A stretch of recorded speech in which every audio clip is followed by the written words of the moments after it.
Terça-feira, dia 29 de novembro, os santos no purgatório. Esse é o título da lição que nós já estudamos hoje, não é?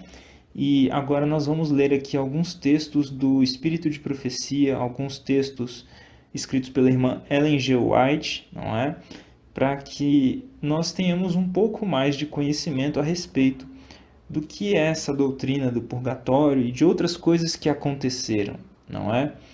E antes de nós lermos aqui o primeiro texto, gostaria novamente de lembrar que isso aqui não é uma espécie de ofensa a outras crenças ou algo desse tipo, mas são textos que são fortes, não é?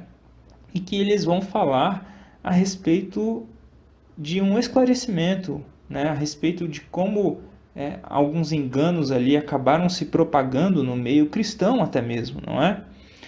Então vamos lá. O primeiro texto está no livro História da Redenção e diz o seguinte para nós: os séculos que se seguiram testemunharam um aumento constante dos erros nas doutrinas ensinadas por Roma.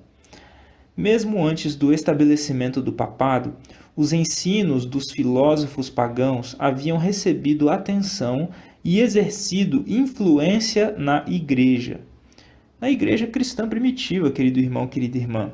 Vejam só, e nós temos até muitos textos na palavra de Deus combatendo alguns falsos ensinamentos, não é? Se você for pegar ali as epístolas de João, por exemplo, a primeira carta de João, ele vai trazer ali, então, alguns esclarecimentos, vai combater alguns falsos ensinos que estavam sendo propagados ali na época dele, não é? Então, isso aconteceu até mesmo na igreja primitiva. E por isso os apóstolos então eles escreviam ali para as igrejas, né, entre outras razões. E o texto continua dizendo aqui: muitos que se diziam conversos ainda se apegavam aos dogmas de sua filosofia pagã. E novamente eu gostaria de lembrar que pagão era aquilo que não pertencia ao povo de Israel. Então, as crenças dos gregos eram crenças pagãs, as crenças dos babilônicos eram crenças pagãs, as crenças das outras nações que criam em outros deuses, não no Deus de Israel, não é?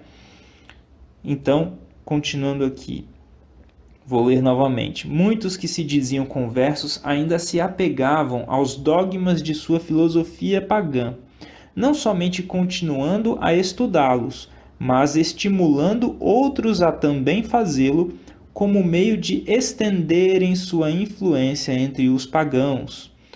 Erros graves foram assim introduzidos na fé cristã. Destaca-se, entre outros, o da crença na imortalidade natural do ser humano e sua consciência na morte. Vejam só, então esses erros, né, foram introduzidos como vindo de outras crenças, de outros povos que não acreditavam na palavra de Deus, né? E então esses erros eles foram introduzidos, né, na fé cristã. E ela continua dizendo aqui, ó: essa doutrina lançou o fundamento sobre o qual Roma estabeleceu a invocação dos santos e a adoração da Virgem Maria. Então, o fundamento para crer que existem santos que intercedem por nós e que nós, de alguma forma, os adoramos, os reverenciamos, né? E também na intercessão da Virgem Maria, como muitos acreditam, a base para isso é a crença de que as pessoas, né, que morreram não estão inconscientes. É isso que ela está falando aqui. E ela continua dizendo: dessa concepção também proveio a heresia do tormento eterno para os que morrem impenitentes, a qual logo de início havia se incorporado à fé papal. Vejam só, então, além dessas outras coisas que nós vimos, a ideia do tormento eterno, né? De um tormento que nunca terá fim, que a pessoa ficará para sempre queimando, né? Mesmo após a morte, ela provém aí dessa ideia da imortalidade natural do ser humano e na sua consciência e da sua consciência após a morte, né? Ou na morte. Bom, continuando aqui agora. Achava-se então preparado o caminho para a introdução de ainda outra invenção do paganismo, a que Roma deu o nome de purgatório, e que usou para amedrontar as multidões crédulas e supersticiosas.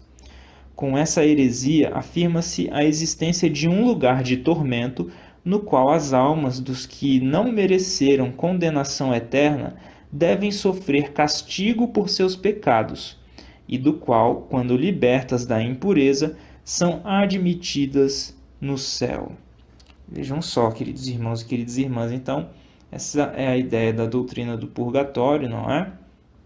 E esses erros, não, essas visões equivocadas, essas doutrinas erradas que acabaram entrando na fé cristã, elas vieram de uma outra fonte, não vieram da palavra de Deus, não vieram dos escritos dos profetas, não vieram dos escritos dos apóstolos, mas elas vieram então de outras crenças, de outras religiões, de outros deuses que as pessoas acreditavam, de outras filosofias, e aí isso foi sendo mesclado com o cristianismo, não é?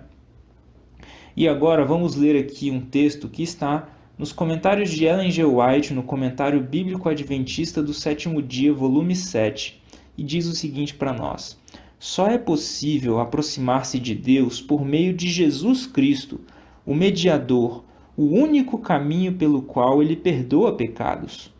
Deus não pode perdoar pecados à custa de sua justiça, santidade e verdade, mas ele perdoa pecados e o faz plenamente. Vejam só, Deus ele não pode sacrificar a sua justiça, a santidade, né?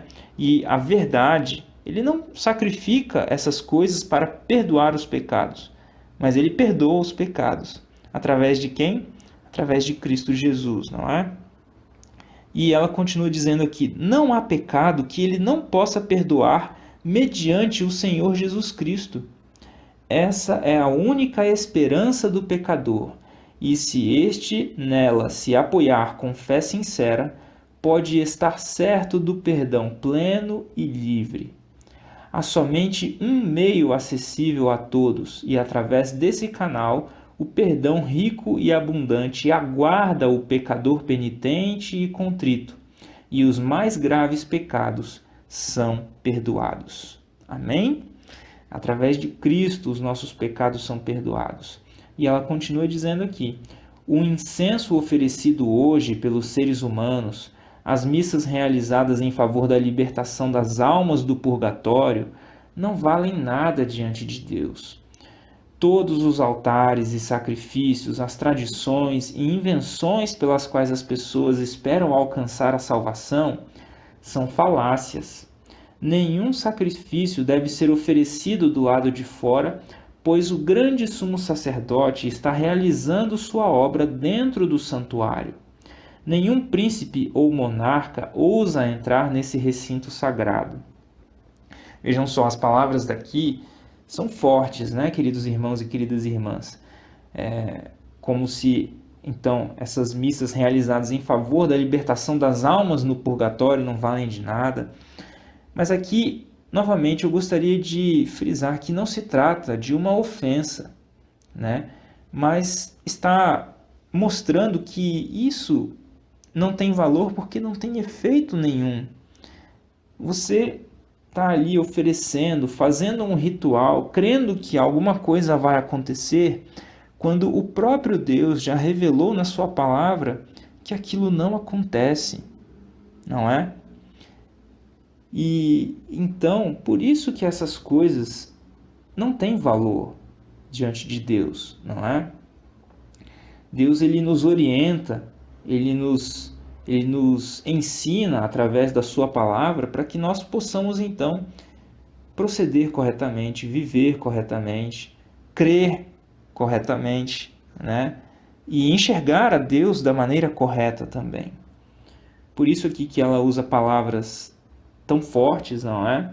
E por isso que ela fala aqui também, né, que nós não devemos oferecer nenhum tipo de sacrifício de maneira a tentar incrementar ou até substituir aquilo que Cristo fez e continua fazendo por nós na sua intercessão, não é? É muito importante nós entendermos isso.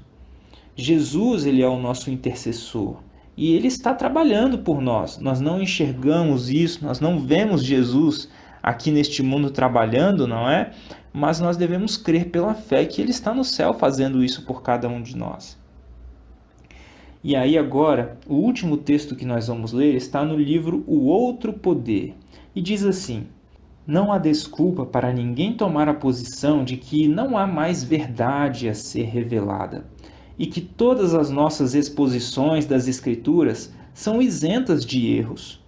O fato de certas doutrinas terem sido consideradas verdadeiras por muitos anos por nosso povo não é prova de que nossas ideias sejam infalíveis. A idade não transformará o erro em verdade, e a verdade tem a possibilidade de ser justa. Nenhuma doutrina verdadeira perderá nada por uma investigação cuidadosa. Vejam só, então nesse texto, querido irmão, querida irmã, a irmã White fala para nós, para todas as pessoas, que nós não devemos temer aqui que a verdade perca alguma coisa se nós investigarmos cuidadosamente a palavra de Deus. E também nós não devemos pensar, que a nossa compreensão, as nossas exposições das Escrituras são isentas de erros. Mas nós devemos sempre provar aquilo que nós estamos falando pela palavra de Deus.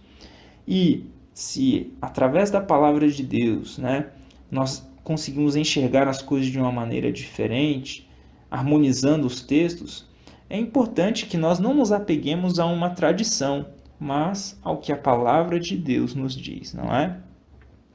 Então, que nós possamos continuar estudando juntos aqui a palavra de Deus e descobrindo cada vez mais a verdade, não é? Fiquem com Deus, um grande abraço e até a próxima, se assim Deus nos permitir.